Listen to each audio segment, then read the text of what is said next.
BA तृतीय वर्ष के सभी बच्चों को डॉक्टर हेमा देवरानी का नमस्कार। बेटा, इससे पहले आधुनिक काव्य के इतिहास की राजनैतिक, सामाजिक, धार्मिक और आर्थिक परिस्थितियों का उल्लेख आप सबके सामने मैं कर चुकी हूँ और आधुनिक युग की प्रवृत्तियों के लिए पृष्ठभूमि के रूप में साहित्यिक परिस्थिति का क्या योगदान है, उस पे आज हम चर्चा करेंगे। जैसा कि मैंने आपको बताया भी था कि आधुनिक काल का साहित्यिक विषय और शैली दोनों ही दृष्टियों से पूर्ववर्तीय साहित्य से यह बिल्कुल भिन्न है। इस कारण यहाँ तत्कालीन राजनैतिक, सामाजिक, सांस्कृतिक, आर्थिक और साहित्यिक परिस्थितियाँ जो हैं, धार्मिक चेतना जो कुछ भी है, वो सब यह दिशा निर्धारित करती हैं।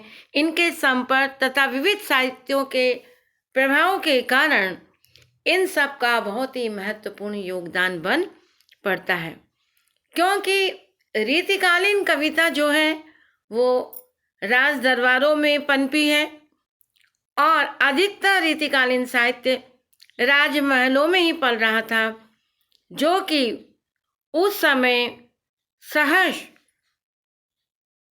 रूप से स्वीकार भी किया जा रहा था। लेकिन आधुनिक काल में वही राजाश्रय में पलने वाला साहित्य जो है वो झोपड़ियों तक आता है, आम आदमी तक पहुंचता है। जनता के सुख दुख का निश्चित रूप से यहाँ पर विषय बनता है। हम देखते हैं कि रीतिकालीन साहित्य में नारी की बुरी तरह मिट्टी पलीत हुई है, श्रृंगार संयमित कटघरे में बंद था। आधुनिक हिंदी साहित्य में एक विशिष्ट उदारता, नारी के प्रति उदारता की भावना हमें देखने को मिलती है।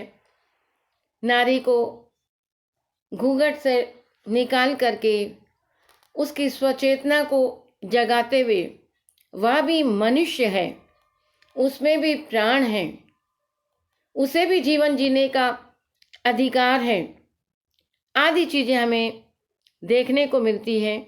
क्योंकि रीतिकालीन साहित्य में जब हम देखते हैं कि वहाँ निश्चित रूप से इंद्रियता, रसिकता प्रधान श्रृंगारिकता की प्रवृत्तियाँ हमें देखने को परिलक्षित होती हैं, जिसमें जीवन का संकुचित दृष्टिकोण का प्रभाव है, अलंकरण की प्रवृत्ति है, मोह, रीति निरूपण, प्रकृति का परंपरागत चित्रण, जीवन और वसंत के रीतिकालीन कवि आदि चीजें संकुचित दृष्टिकोण, यांत्रिक, रूढ़िबद्ध तथा अवैयक्तिक जीवन दर्शन, वीर रस, भक्ति रस, नीति संबंधी मुक्त काव्यों की प्रधानता और ब्रजभाषा की प्रधानता जो है मुख्य रूप से हमें रीतिकाल में देखने को परिलक्षित होती है।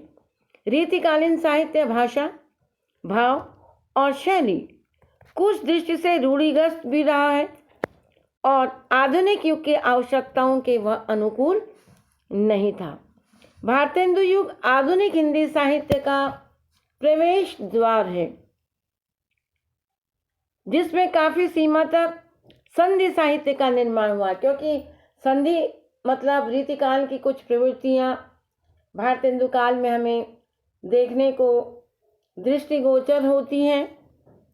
जैसे रीतिकालीन ब्रजभाषा का प्रभाव भारतेंदु काल में था और इधर खड़ी बोली जन्म ले रही थी, तो खड़ी और ब्रज दोनों का मिश्रित प्रभाव हमें इस युग में देखने को परिलक्षित होता है। भारतेंदु काल का साहित्य हिंदी के विकास काल का स्वाभाविक रूप से आगे बढ़ाता है, किंतु उसकी परंपराओं और मर्यादाओं की रक्षा करते हुए ही द्विवेदी युग के साहित्य में विषयगत, कलागत आमूलचूल परिवर्तन हुआ और द्विवेदी युग के विरोध में, इतिवृत्तात्मकता के विरोध में छायावादी युग आया और छायावाद के बाद प्रयोगवाद और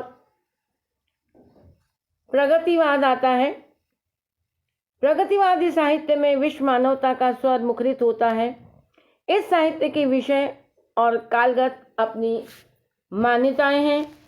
आधुनिक साहित्य की सबसे महत्वपूर्ण घटना है कि गद्य का आविष्कार, क्योंकि रीतिकाल तक गद्य नहीं के बराबर था, बहुत कम, थोड़ा बहुत छुटपुट गद्य था। लेकिन गद्य का वास्तविक प्रचार और प्रसार और विकास, चाहे वो निबंध के रूप में हो, उपन्यासों के रूप में हो, कहानी के रूप में हो, गद्य काव्य के रूप में हो, रेखा चित्र के रूप में हो, संस्मरण के रूप में हो, रिपोर्टाज के रूप में हो, भेंटवार्ता के रूप में हो, डायरी के रूप में हो, गद्य का जो विकास है वो आधुनिक युग की ही सबसे बड़ी देन है। क्योंकि हिंदी साहित्य के विभिन्न काव्य रूपों का प्रचलन था, लेकिन कहानी, उपन्यास, नाटक, जीवन चरित्र, आलोचना, एकांकी और नाटक आदि सब आधुनिक युग में आए। साहित्य के इस बहुमुखी विधाओं का रूप विधान पाश्चात्य साहित्य के अनुकरण पे हुआ। वन्य सामग्री की दृष्टि से सही, पर विभिन्न काव्य रूपों के लिए जिस प्रकार हिंदी साहित्य बंगला, गुजराती, मराठी भाषाओं के साहित्य का ऋणी है, उसी प्रकार अंग्रेजी साहित्य का भी। तो सबसे पहले बेटा हम जो चर्चा आधुनिक काल की परिस्थितियों में जो हम चर्चा साहित्यिक परिस्थिति की जो हम चर्चा कर रहे हैं, आप लोगों के सामने बता रहे हैं कि आधुनिक काल में गद्य का सर्वोत्तम विकास हमें देखने को मिलता है। इसके लिए जैसे हम उपन्यास कहते हैं, अंग्रेजी के नॉवल का प्रभाव पड़ा है, पाश्चात्य नाटकों का प्रभाव नाटकों पे आया है, वन एक्ट प्ले का एकांकी पे आया है, कहानियाँ आई हैं। तो पाश्चात्य साहित्य का प्रभाव भी जो है भारतीय साहित्य पर निश्चित रूप से पड़ता हुआ दृष्टिगोचर होता है।